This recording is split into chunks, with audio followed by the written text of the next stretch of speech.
So assalamu alaikum YouTube. Barka ku da shigowa a cikin tashar Dida Editz. So a yau ma mun ƙara dawo muku da wani sabon hoto. Hoton da muka zo muku da shi shine wannan.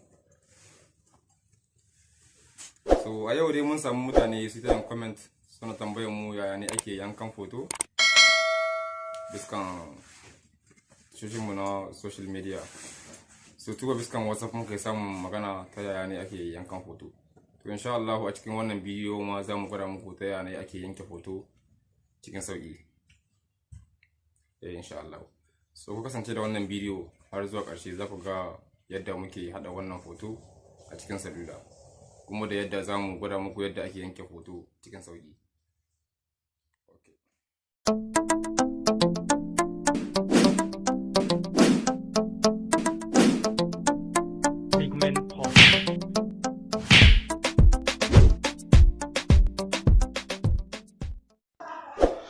So kamar yadda muka ce yau za mu gwada mutane yadda ake yanke hoto cikin sauƙi. Idan ma mutum bai iya yankan hoto a cikin picsart ba, yanzu za mu gwada muku application wanda yake da sauƙin yankan hoto kwa. Da farko za ku shiga cikin Play Store. Idan kun shigo kamar hakan ga, za ku danna wannan gurin sai ku yi research in Hoton Mix Studio. Hoton Mix Studio kamar haka. Zai fito muku kamar haka, za ku danna shi sai ku yi telecharge din shi. Idan kuka yi telecharge yayi install, za ku fito ku shige shi kamar haka. Sannan za ku je ku ɗauko hotonku.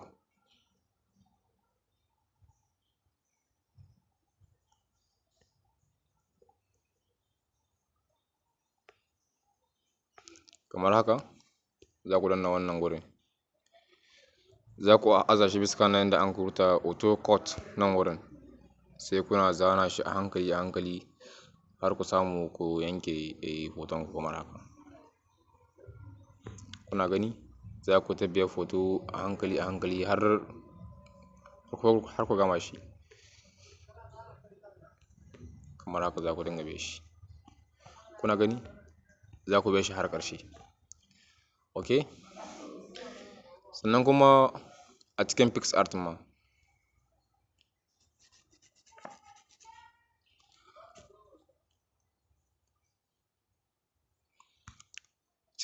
za ku iya haɗa hotonku, ko kuma na ce ku yanke hotonku shi ma hallo cikin sauƙi.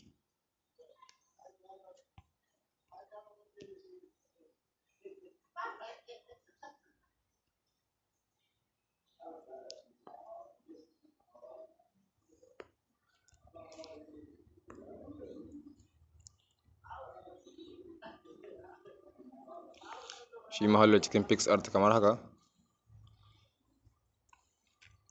Idan kuka ɗauko hoto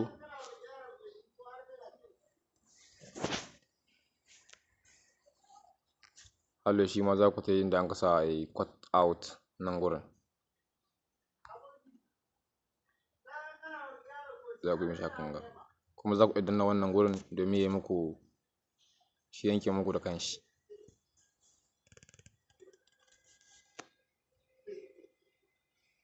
Kuna gani kamar hakan ga. To inda bai da yanke sai ku danna wannan gurin sai kuna shashafa wannan fence kamar haka. Za ku idawa da kanku, inda shi bai ida muku sai kuna shashafa wannan fence kamar haka. Shi ma hallo dai har ku bi shi har zuwa ƙarshe kamar haka. Kuna gani har zuwa ƙarshe, shi ma za ku bi shi a hankali kuna shafawa. Kuna gani, bayan ku yanke nan za ku taɓa nan gurin. Mu yanzu nan za mu gwada muku yadda za ku abin gashi ne. Okay, to yanzu bari mu tayi mu fara tutorial. Mu gwada muku ta yadda za ku haɗa hotonku. Da farko za ku ɗauko background kamar haka. Za ku yi partagen shi a cikin picsart kamar haka. Kuna gani, bayan kun ɗauko background ɗin kamar haka, sai ku je ku ɗauko hoton ku da kuka yanke. So da farko kun ga dai background ɗin ja ne, to ainihin hoton nawa ga yadda yake nan.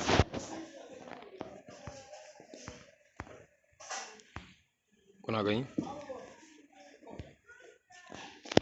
Saboda background ɗin ja ne, kenan kun san dole ne bai wannan masaran ya koma ja, saboda kun san abun still ne yake tafiya. Za ku taho nan ku danna inda aka sa efe wannan. Idan kuka danna efe sai ku tafi wurin color. Kuna gani? Sai ku je ku taɓa wannan, sai ku jawo shi ku aza bisa kan wannan masara kamar haka.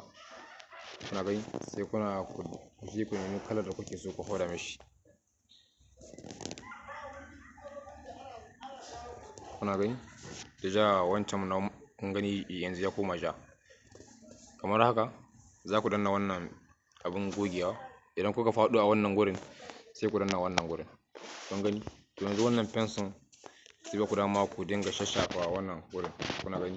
Zai koma ja. Kuna gani? Kenan wannan masara yanzu kun ga na maida shi ja, wadda abun zai ta cikin still. Kuna gani?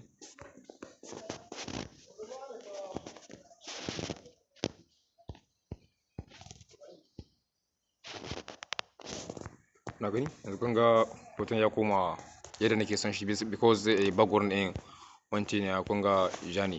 Kun ga yanzu ya koma kamar background ne. Okay, yanzu sai na je na ɗauko hoton da na yanke.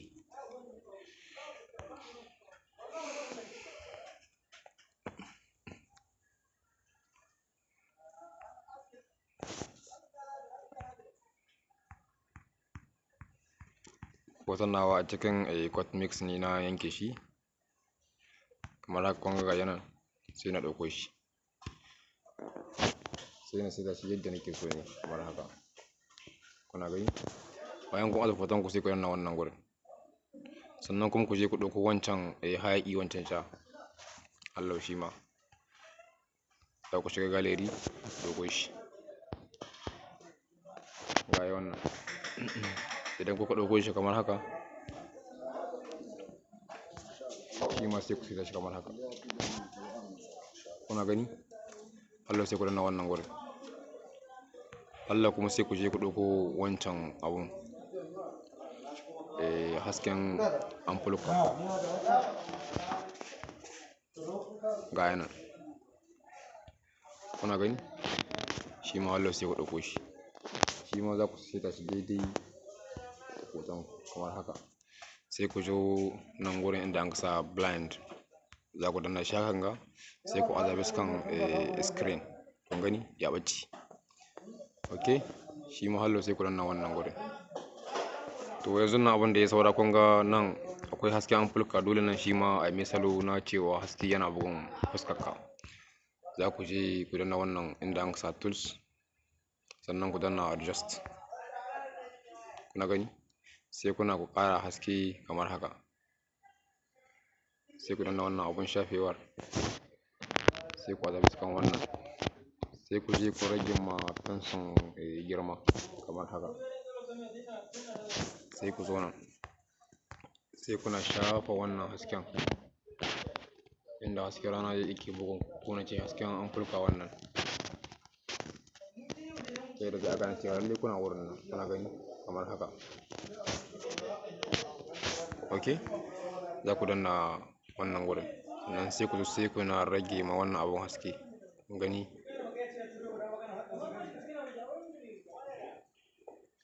Kun gani kamar haka.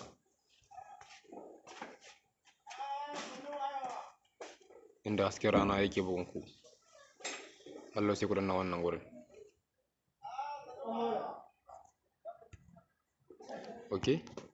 To yanzu sai kuma mu koma can mu danna wannan drone domin mu yi a registrar hoton mu.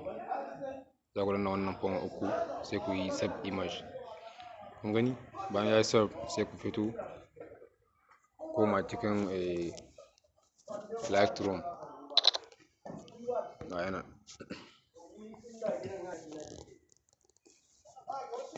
Domin ku gyara hasken abubuwa ku. sai ku je ku ɗauko hoton da kuka ajiye yanzu. Bayan sai ku ɗauko shi, idan ya shigo sai ku shigo wannan gurin, za ku taɓa shi kamar haka. Za ku zo nan ku taɓa wurin wannan haske, sai kuna gyara hasken gurin kamar haka, kuna gani? Sai ku zo nan wurin wannan, sai ku danna biskan milan shi, sai ku haɗa biskan wannan, sai kuna gyara haske kamar haka, kuna gani?